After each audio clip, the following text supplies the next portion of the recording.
Good afternoon.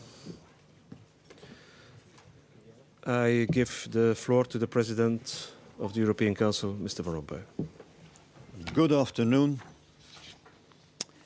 This morning we talked about Japan and the consequences of the terrible tragedy by which it was hit. And we also finalized yesterday's work on the economy and on Libya. Regarding Japan, the European Union will support the country in overcoming the hardship it faces after the earthquake and the tsunami. And we expressed our sympathy and solidarity for the Japanese people. We are ready as a union to assist when it is needed and in any way we can. As true friends of Japan, we restate the strategic importance of the EU-Japan relationship. These are all points that I also underlined in my phone call with Prime Minister Kan a few days ago. The Japanese Prime Minister told me he highly appreciated the support we offer.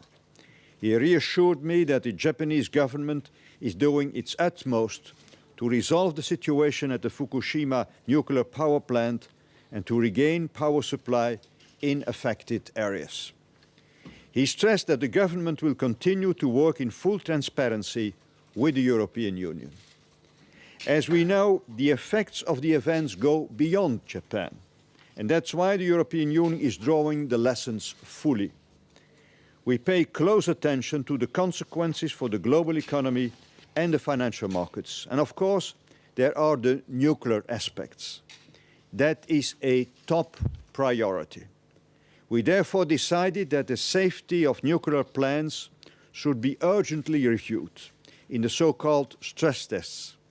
The Commission will report on the stress tests to the European Council before the end of this year. Because the danger does not stop at our borders, we encourage and support neighbouring countries to do similar stress tests.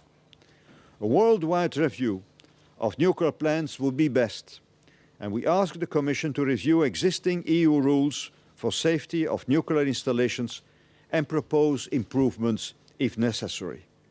In Europe, we want the highest standards for nuclear safety. We want the highest standards for nuclear safety. Our colleagues were very outspoken about this. This morning, we also adopted the conclusions of this meeting. Regarding Libya, we have showed our unity and our determination yesterday. We set out an appropriate course to stop Gaddafi from killing its own people. At the extraordinary European Council, the 11th of March, we determined the conditions together. In the following international diplomatic effort, the Europeans were in the lead. This resulted in the UN Security Council resolution on the protection of civilians as a reason for intervention.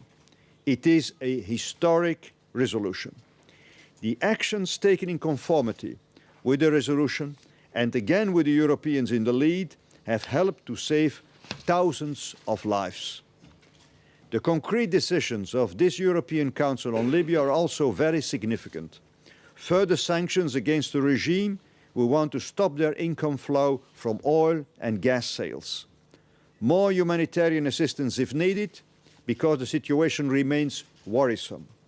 And a confirmation of our political objectives: Gaddafi must go, and there must be a political transition led by the Libyans. Regarding the economy, I will not repeat all the decisions we took yesterday in detail. You will find them in the conclusions. A brief summing up tells us as much about the breadth of the front along which we are making progress. 1. We concluded the Euro Plus Pact. I welcome that the 6 non-Euro countries will join it. And furthermore, a number of colleagues already announced this morning their concrete commitments under the pact. They are Spain, France, Belgium, Germany. 2. We reached a total and detailed agreement on the permanent stability mechanism and on the temporary facility. 3.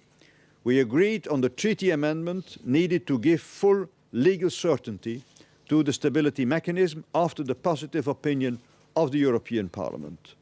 4, we endorsed the agreement on the 6 legislative proposals on budgetary and macroeconomic surveillance. 5, credible stress tests for the banks will take place soon.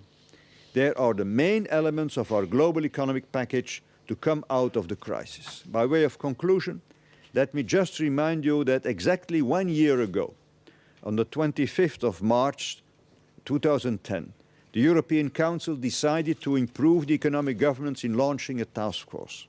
1 year later, we have witnessed a sea change.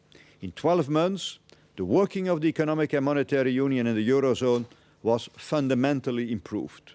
We have new rules, we have new instruments and more ambitious policies. It was an effort of all institutions and all member states. It was not always easy, not always without drama, but the political will has been unflinching. Our sense of direction has been clear and the results are there. Thank you.